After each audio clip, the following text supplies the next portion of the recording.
জানেন যে চিটাগাং শহরে 192টা পূজা মণ্ডপ হচ্ছে, এর ভিতরে এই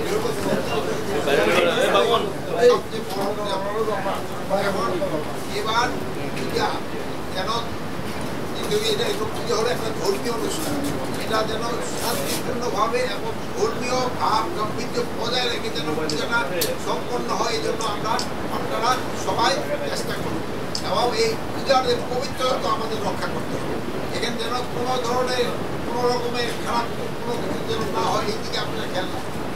আপনারা ওই মণ্ডপের ওখানে যেসব যাবেন, আমি অনেক জায়গায় দেখছি আপনারা স্যান্ডেল ধরতে ভুলে দেন, আপনারা স্যান্ডেল ভুলে তারপরে যাবেন। এটার পবিত্রতা আপনারা রক্ষা করবেন এবং এখানে শান্তি শৃঙ্খলা বজায় রাখবেন। এখানে সব ধর্মের লোকে কিন্তু আসে, সব ধর্মের লোকে আসে, যে আসুন সবাই শান্তি শৃঙ্খলা বজায়